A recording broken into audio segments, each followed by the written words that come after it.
I've learned things about leadership, even toward the end of my career. After having been in a senior leadership position for 7 years, I was still learning.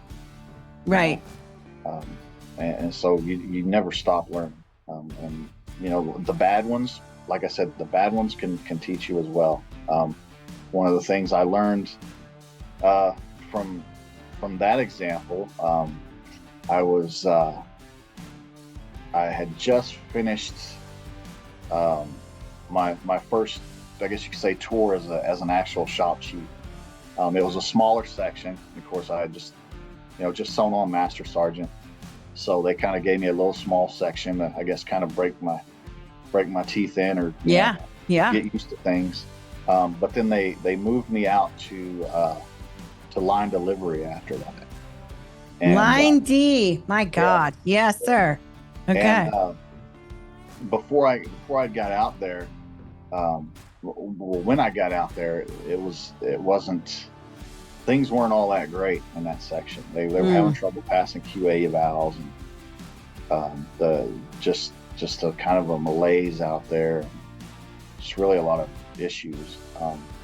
But I got out there, and once I started digging in and trying to figure things out, what was going on, and trying to help people do better. The previous shop chief basically had just sat in his office at his computer all day, and the only time anyone in the shop really had any interaction with him was when he called him into his office to yell at him. Oh, wow.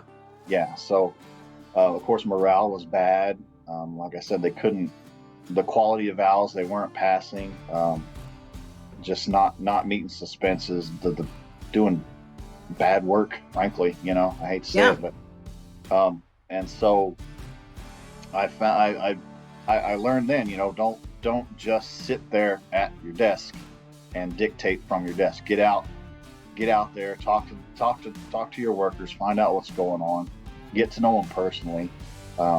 Let them know your vision, let them know where you want to go, but also make sure that you cover those responsibilities, because the part of what wasn't being done was training.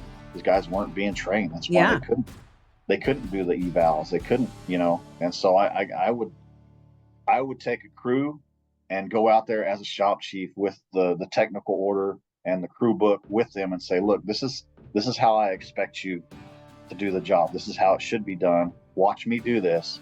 And then we would run through it. And, by getting out there and interacting with the workers and showing by example that I knew what I was talking about, and I knew how to do the job, and this is what I expected, and setting those expectations, within 3-4 months, that shop did a complete turnaround. And we were passing every QA eval. We weren't missing any work orders. Everything was getting done. And I had the place lined out the way I wanted to work it. And of course, then they moved me to the next section. Of course. You got to go clean up something else. Yeah. That happened 2 or 3 times. And while it was great that the leadership had that confidence in me, I hated leaving those teams, because they were such great teams, Right. And to see once it's up and running, it self-perpetuates, and really you just have to maintain. You don't have to put in that hard work and those long hours anymore. You just maintain. Right. And to have to go and start over is a bit of a challenge, but I bet at the same time, it keeps your skills sharp, and you learn more by doing it. So yeah, absolutely. Yeah, I think what I love hearing about that are several things. Like, I think as a leader, it's super important to put that expectation down from the beginning. This is what I expect from you, and this is what you should expect from me, which is great, right? You led by example. Like you said, I took the stuff out with me so I could show them how it's done, right?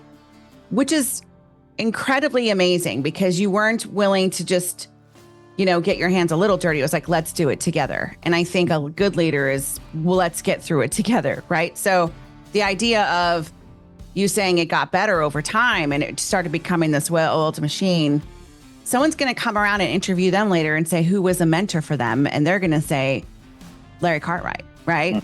And that is a good leader.